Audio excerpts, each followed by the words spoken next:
Hello dear student, आज हम शुरू करते हैं class 12th chapter number 2 electric potential and capacitance. इसमें हम आज कवर करने वाले हैं कैपेसिटर्स के बारे में। कुछ टॉपिक्स कवर करेंगे, जैसे कैपेसिटर क्या होता है और कैपेसिटेंस क्या होता है। उसके बाद ये पैरेलल प्लेट कैपेसिटर क्या होता है। ये दो चीज़ें आज हम कवर करने वाले हैं, मतलब कैपेसिटर का एक बेसिक इंट्रोडक्शन और कैपेसिटर पैरेलल प्लेट कैपेसिटर क्या होता है। तो जब पैरेलल प्लेट्स कैपेसिटर रहेगा तो उस समय कैपेसिटेंस कितनी रहेगी, वो सारी चीज़ें आज हम फाइंड करते हैं। तो चलिए आज शुरू करते हैं। आज हमारा टॉपिक है कैपेसिटर, और कैपेसिटर से क्वेश्चंस ज़्यादा देखे जाते हैं। अगर आप इलेक्ट्रोस्टैटिक्स में बात करें बेसिकली, तो कैपेसिटर से बहुत क्वेश्चंस पूछे गए हैं, चाहे वो आपके नीट के हों। नीट में लगभग आपके समझ लीजिए कि 180 से 190 नंबर का पेपर आपका होता है फिजिक्स का। 180 से 190 नंबर का पेपर होता है, वो 35 या 40 क्वेश्चन शायद पूछता है उसमें। तो ये क्वेश्चंस 180-190 नंबर में अगर मैं बात करता हूँ तो ज़्यादातर क्वेश्चंस कैपेसिटर्स में देखे गए हैं। जैसे आप मान सकते हैं 2 से 3-4 क्वेश्चंस आपके कैपेसिटर से आते हैं, और बाकी मॉडर्न फिजिक्स से रहता है, उसके बाद ऑप्टिकल इंस्ट्रूमेंट से रहता है ऑप्टिक्स में, उसके बाद YDSC से रहता है कुछ क्वेश्चंस, और इलेक्ट्रिसिटी से बेसिकली KVL एंड KCL से ज़्यादातर क्वेश्चंस देखे जाते हैं। तो ये वीडियो आप अगर फुल वॉच करेंगे तभी आपको समझ आएगा, क्योंकि कैपेसिटर एक बहुत ही आज समझ लीजिए आपका हाफ चैप्टर है इलेक्ट्रिक पोटेंशियल एंड कैपेसिटेंस का। अब इसमें क्या क्या है बेसिकली कैपेसिटर में हम कवर क्या क्या करेंगे, तो आज मैं बता दूं आपको। मैं कैपेसिटर का केवल इंट्रोडक्शन दूंगा। सेकंड, आज ये भी बताऊंगा पैरेलल प्लेट कैपेसिटर क्या होता है। फिर पढ़ेंगे combination of capacitor, series wise and parallel combination. और नेक्स्ट पढ़ेंगे एनर्जी इन कैपेसिटर, मतलब क्या एनर्जी होता है, क्या एनर्जी गेन करता है कैपेसिटर।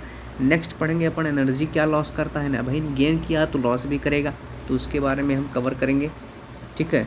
और उसके बाद हम अपन कवर करेंगे कि जो ये डाइलेक्ट्रिक, आप समझते हो डाइलेक्ट्रिक पोलराइजेशन एंड डाइलेक्ट्रिक का कॉन्सेप्ट आपको मैं बताऊंगा, लेकिन ये डाइलेक्ट्रिक का क्या इफेक्ट कैपेसिटर में होता है बेसिकली वो मैं आपको बताऊंगा। तो वो आज मैं पहले आपको पहले प्लेट कैपेसिटर बताऊंगा, फिर इसके बाद डाइलेक्ट्रिक बताऊंगा एक वीडियो में। फिर नेक्स्ट वीडियो में आपको बैंड ग्राफ जनरेटर के बारे में बताऊंगा। फिर नेक्स्ट वीडियो में अपन कॉम्बिनेशन ऑफ कैपेसिटर पढ़ेंगे। इस तरह से मतलब एक एक लेक्चर्स में हम कवर करेंगे पूरे कैपेसिटर, क्योंकि चैप्टर्स आपका आधा है समझ लीजिए। और इस चैप्टर में आप समझ लीजिए कि आधा चैप्टर का मतलब ये है कहने का कि यार ये कैपेसिटर इम्पॉर्टेंट भी है एग्जामिनेशन पॉइंट ऑफ व्यू के लिए, ठीक है। चलिए मैं बात करता हूँ कैपेसिटर की। चलिए अभी तक हम जानते हैं इलेक्ट्रिक पोटेंशियल, एक कॉन्सेप्ट हमारा इलेक्ट्रिक पोटेंशियल। इलेक्ट्रिक पोटेंशियल में हमने जानते हैं इलेक्ट्रिक पोटेंशियल अपन क्या होता है, V = होता है UA minus UB upon Q। ये हमारा इलेक्ट्रिक पोटेंशियल होता है, means work done per unit charge. अब यार इस इलेक्ट्रिक पोटेंशियल में अगर वर्क डन हो रहा है, बताओ इस इलेक्ट्रिक पोटेंशियल में अगर वर्क डन हो रहा है तो वो वर्क डन हो रहा है तो यहाँ कुछ ना कुछ एनर्जी होंगी, और उस एनर्जी को हम कहते हैं electric potential energy. Now electric potential energy, और अब अभी हम आगे निकालेंगे जब इलेक्ट्रिक पोटेंशियल पढ़ेंगे तो सिस्टम के अंदर निकालेंगे कि जैसे 1 पॉइंट चार्ज पे एक्सटर्नल फील्ड पे कितना इलेक्ट्रिक पोटेंशियल एनर्जी होता है, 2 पॉइंट चार्ज पे कितना इलेक्ट्रिक फील्ड होता है, फिर सिस्टम ऑफ चार्ज के अंदर इस सिस्टम ऑफ चार्ज के अंदर कितना इलेक्ट्रिक पोटेंशियल एनर्जी है। तो वो सारी चीज़ अभी हम आगे कवर करेंगे, लेकिन इस वीडियो में हम बात करते हैं केवल किसका, कैपेसिटर के बारे में।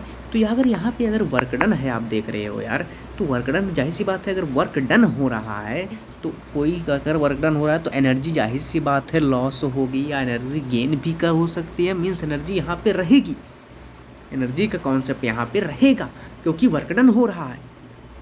तो इसलिए यहाँ पे एक एनर्जी रहता है, और उस एनर्जी को जो स्टोर करने का काम करता है ना, उस एनर्जी को जो स्टोर करने का काम करता है वो बेसिकली काम होता है कैपेसिटर का, वो बेसिकली काम होता है कैपेसिटर का, ठीक है। कैपेसिटर आप लिख सकते हैं, कैपेसिटर क्या है। तो capacitor is a device, capacitor एक डिवाइस है, ठीक है। कैपेसिटर क्या है, एक डिवाइस। यार इस कैपेसिटर को एक और नाम से जाना जाता है, जैसे आप फैन देखोगे, फैन, तो फैन में एक लगा होता है कंडेंसर लगा होता है, ठीक है। तो वो उस कंडेंसर को ही एक कैपेसिटर के नाम से आता है, या कैपेसिटर आप कई सारे जगह यूज करते हैं, वो कैपेसिटर बेसिकली इलेक्ट्रोस्टैटिक पोटेंशियल को क्या, एनर्जी को क्या करता है, स्टोर कर लेता है। जैसे फैन है, फैन से क्या होती है, वायर के थ्रू इलेक्ट्रॉन्स आई, उसमें क्या होती है सर, एनर्जी स्टोर हो जाता है और फैंस क्या हो जाता है, ज़्यादा तेज़ी से मूव करना शुरू हो जाता है। जिस हिसाब से वहाँ पे इलेक्ट्रिक पोटेंशियल एनर्जी रहती है उस हिसाब से क्या होता है, तो इस तरह से चलता रहता है। तो इसी यार यही इलेक्ट्रिक पोटेंशियल एनर्जी स्टोर करता है। कौन स्टोर करता है, कैपेसिटर स्टोर करता है। तो चलिए बात करते हैं, ये हमने क्या कहा कैपेसिटर के बारे में। Capacitor is a device, capacitor क्या है, एक डिवाइस है, एक डिवाइस है जो कि क्या करता है, इलेक्ट्रोस्टैटिक पोटेंशियल एनर्जी को स्टोर करने का काम करता है। ठीक है, अब बात करते हैं यार कैपेसिटेंस क्या है। अब बात करते हैं कैपेसिटेंस का, कैपेसिटेंस। अब ये यार कैपेसिटेंस जो होता है बेसिकली ये एक रेशियो है। कैपेसिटेंस एक रेशियो होता है कि चार्ज और पोटेंशियल डिफरेंस के बीच का एक रेशियो है। ठीक है भाई, वो कैपेसिटर है, कैपेसिटर में चार्ज स्टोर हुआ, भाई चार्ज स्टोर हुआ तो वो चार्ज स्टोर हुआ, दोनों कैपेसिटर्स के बीच में कुछ पोटेंशियल डिफरेंस रहा होगा। भाई ये देखो यार कैपेसिटर का ये सिंबल होता है, तो मान लेते हैं यहाँ पे कुछ चार्जेज स्टोर हुए और चार्जेज स्टोर होने के बाद यार इस दोनों के बीच में कुछ पोटेंशियल डिफरेंस तो रहा होगा ना। ऐसा यार पोटेंशियल, देखो भैया पोटेंशियल डिफरेंस हर जगह रहता है, पोटेंशियल डिफरेंस होता है। ठीक है, तो पोटेंशियल डिफरेंस यहाँ पे क्या हुआ, यहाँ तो पोटेंशियल डिफरेंस रहा। ठीक है, पोटेंशियल डिफरेंस आप जानते होंगे, potential difference work, potential means energy. अब आप पोटेंशियल डिफरेंस आप जानते हो, पोटेंशियल डिफरेंस क्या होता है सर, ये एनर्जी होता है एक पॉइंट से, मतलब देयर है 2 पॉइंट्स, यहाँ पे आपको 2 पॉइंट दिख रहे हैं, तो एनर्जी क्या हो रहा है इस टर्म, जो इस दोनों पे जो एनर्जी है 2 पॉइंट पे, वही वो इलेक्ट्रिक पोटेंशियल, पोटेंशियल डिफरेंस है। इन दोनों के बीच का एक डिफरेंस है, पोटेंशियल डिफरेंस है। एनर्जी का जो डिफरेंस है इन दोनों प्लेट्स के बीच में, वही तो पोटेंशियल डिफरेंस है यार, एनर्जी का ही तो डिफरेंस है। तो ये क्या कर रहा है, एनर्जी को स्टोर कर रहा है बेसिकली, और आप जान रहे हो एनर्जी को स्टोर कर रहा है। तो अब एक चीज़ बताओ यार, जब एनर्जी को स्टोर कर रहा है यहाँ पे, तो अब एनर्जी और पोटेंशियल डिफरेंस के, मैंने क्या कहा, एनर्जी और पोटेंशियल डिफरेंस के बीच का ही एक रेशियो होता है कैपेसिटेंस। तो आप अगर डेफिनेशन लिखना चाहें इसका तो आप लिख सकते हैं सर कि the ratio of charge and potential difference it is called capacitance. यही अंतर होता है सर। कैपेसिटर तो बेसिकली क्या होता है, एक डिवाइस है। कैपेसिटर तो बेसिकली एक डिवाइस है, वो इलेक्ट्रिक पोटेंशियल एनर्जी को क्या करता है, स्टोर कर रहा है। लेकिन ये क्या है, एक रेशियो होता है सर। ठीक है, नेक्स्ट अपन बात करते हैं इस कैपेसिटेंस का जो फार्मूला होता है वो होता है C इज इक्वल टू, मैंने कहा कैपेसिटेंस एक रेशियो है, तो C इज इक्वल टू होता है QI, V means charge per unit potential difference. ये वॉल्यूम मत समझना यार, B इसे हम पोटेंशियल डिफरेंस कहते हैं। ठीक है, अब बात करते हैं यहाँ पे थोड़ा सा इसका SI यूनिट क्या होता है। SI यूनिट अगर इसकी बात करूँ तो SI यूनिट बेसिकली इसका होता है फराड, इसे कहते हैं FRAD, फराड कहते हैं इसे। ठीक है, अब ये एक स्केलर क्वांटिटी में डिनोट किया जाता है। ठीक है, बेसिकली आप याद करने लगना, ये एक स्केलर क्वांटिटी में डिनोट किया जाता है, स्केलर क्वांटिटी में डिनोट किया जाता है, तो ये आप याद रखेंगे। नेक्स्ट बात करते हैं कि ये डायमेंशन क्या होता है। कैपेसिटेंस का डायमेंशन भी आपसे हो सकता है पूछ ले, डायमेंशन एनालिसिस क्लास 11 में जब मैं पढ़ाऊँगा तो उसमें बेसिकली डायमेंशन कराऊँगा, क्योंकि जितने भी फार्मूला रहेंगे तो डायमेंशन उसमें करना रहेगा, एरर्स एंड डायमेंशन एनालिसिस होगा, तो उसमें मैं बताऊंगा आपको कैसे यार डायमेंशन हम निकालेंगे। बट इसमें मैं बात करता हूँ इसका dimension, charge per unit potential difference की डायमेंशन की बात करते हैं। तो चलिए हम जानते हैं पोटेंशियल डिफरेंस का डायमेंशन होता है वर्ग डन चार्ज, वर्ग डन का डायमेंशन होता है M1L2 T2 अपान में वर्ग डन चार्ज का डायमेंशन है I इंटू टी, मीन्स यहाँ पे क्या हो जाएगा आपका T3 के फॉर्म में चला जाएगा, तो यहाँ से आपका T3 चला गया, मीन्स यहाँ पे आपका जो डायमेंशन बनता है इलेक्ट्रिक पोटेंशियल का वो बनता है M1L2 T3I1। ये आपका डायमेंशन होता है पोटेंशियल डिफरेंस का। अब हमने क्या पढ़ा है, कैपेसिटेंस इक्वल टू होता है चार्ज पर यूनिट पोटेंशियल। अब ये पोटेंशियल डिफरेंस हो गया, चलिए पोटेंशियल डिफरेंस हो गया। अब यहाँ से हम क्या कर सकते हैं, चार्ज का I इंटू टी, तो यहाँ से आपका यहाँ चला गया, मतलब ये t पे पावर 4 बन जाएगा और ये i पे पावर 2 बन जाएगा। अब कहने का मतलब है आपका जो डायमेंशन बनेगा, अभी आपका जो डायमेंशन बनेगा वो आपका डायमेंशन बन जाएगा m1 L2 t to power 4 and i to power. ये आपका डायमेंशन होता है बेसिकली आपके कैपेसिटेंस का। ये डायमेंशन आप याद रखेंगे, ठीक है। तो चलिए अपन नेक्स्ट बात करते हैं क्या, अभी हमारा कुछ बेसिक इंट्रोडक्शन था केवल कैपेसिटेंस के बारे या कैपेसिटर के बारे में। अब बात करते हैं हम पैरेलल प्लेट्स कैपेसिटर क्या होता है। तो चलिए एक पैरेलल प्लेट्स कैपेसिटर देखते हैं। बेसिकली पैरेलल प्लेट्स कैपेसिटर ये हमारा एक 2 प्लेट्स हैं कैपेसिटर्स के, ये 2 प्लेट्स हैं कैपेसिटर के बेसिकली। अब यही कैपेसिटर्स के 2 प्लेट्स हैं जो कि पैरेलल रखे हुए, इसलिए इसे कहा जाता है पैरेलल प्लेट्स कैपेसिटर। एक पैरेलल प्लेट्स कैपेसिटर होता है। अब यहाँ पे इस पैरेलल प्लेट्स कैपेसिटर में इलेक्ट्रिक चार्ज आ रही हैं, यहाँ पे कुछ फील्ड बनेंगी, वो सारी क्रिएट्स होंगी, ठीक है। अब चलिए इस पे हम कैपेसिटेंस कितना होगा बेसिकली उसको हमको फाइंड करते हैं इस पैरेलल प्लेट्स कैपेसिटर में। बेसिकली कैपेसिटर कई तरीके से का होता है, एक स्फेरिकल होता है, एक सिलेंड्रिकल होता है, ये एक पैरेलल प्लेट्स कैपेसिटर। तो इस पैरेलल प्लेट्स कैपेसिटर के अंदर कितना क्या होगा, कितना कैपेसिटेंस की वैल्यू होगी उसको बेसिकली हमको फाइंड करना है। तो चलिए हम उसको फाइंड निकाल लेते हैं।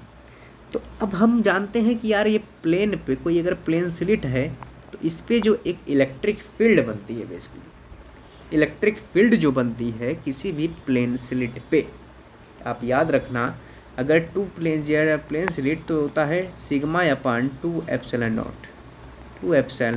नॉट के बराबर। मीन्स अगर यहाँ पे मैं 2 प्लेट्स की बात करता हूँ तो ये होता है सिग्मा अपान एप्सिलॉन नॉट। और सिग्मा आप जान रहे हो सर, सिग्मा आपका चार्ज डेंसिटी है।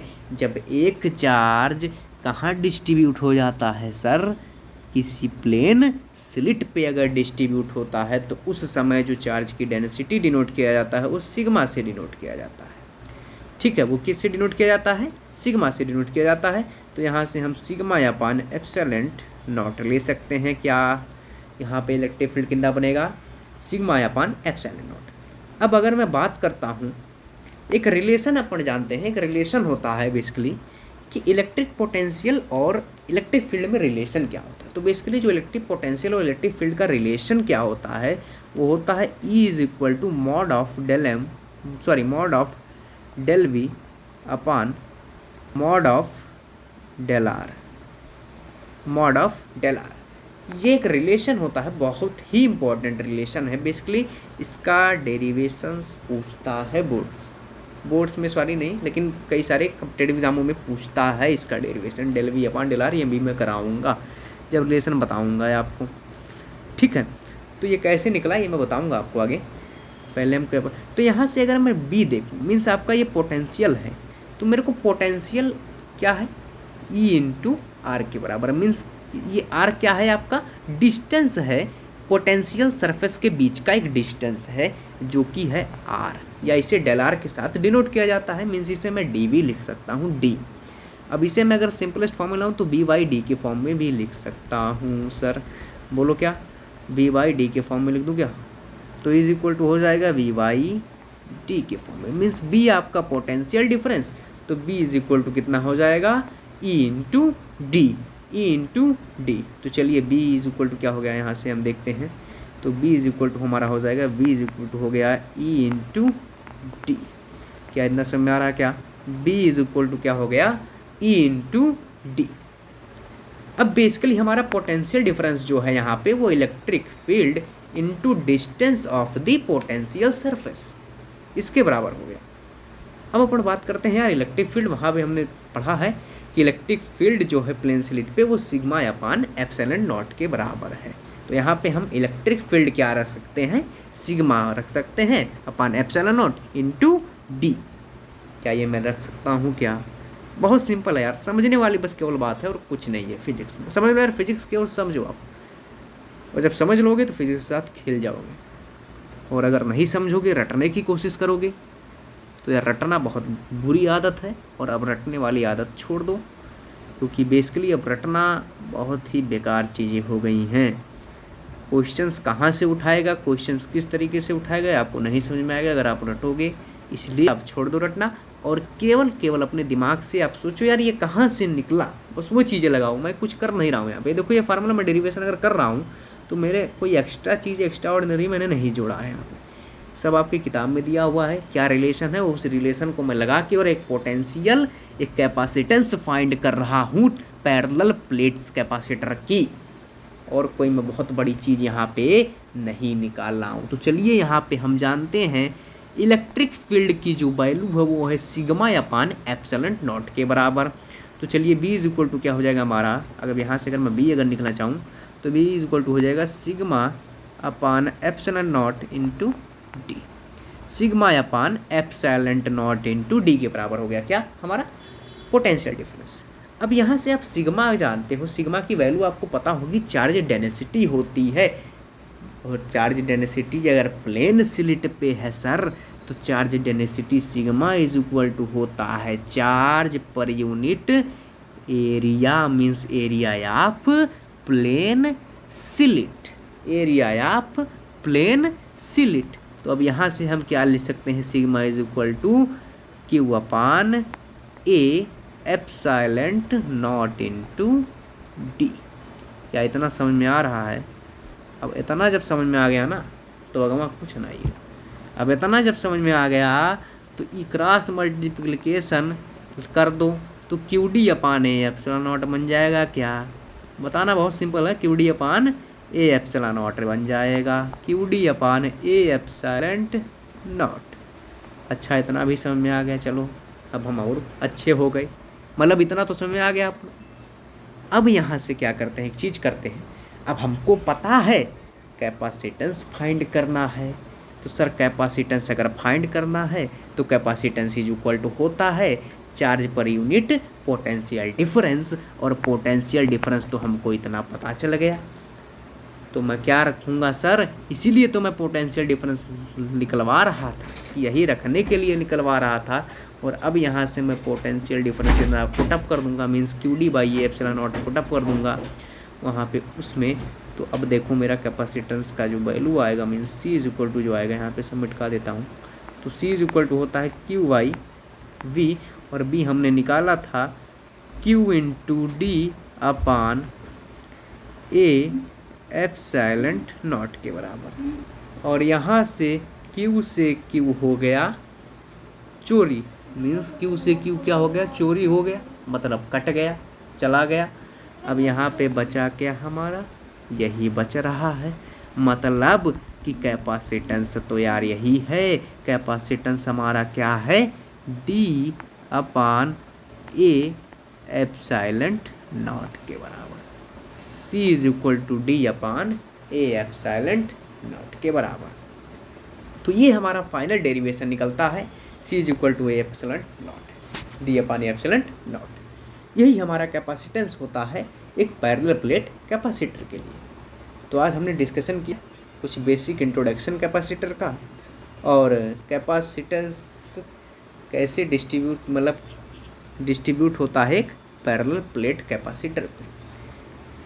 अब नेक्स्ट अपन बात करेंगे एनर्जी इन कैपेसिटेंस के बारे में, फिर नेक्स्ट बात करेंगे कि डाइलेक्ट्रिक इफेक्ट्स क्या होता है। तो बेसिकली डाइलेक्ट्रिक मैं इसी फार्मूले में यूज करूँगा, तो ये आपको याद रहना चाहिए, यहाँ पे मैं सिखा दे रहा हूँ तो क्योंकि वहाँ पे आपको याद रहना चाहिए, ठीक है। तो वहाँ पे मैं निकलवाऊँगा तो आपको पता होना चाहिए ये फार्मूला। तो चलिए इसी के साथ डिस्कशन ख़त्म हुआ।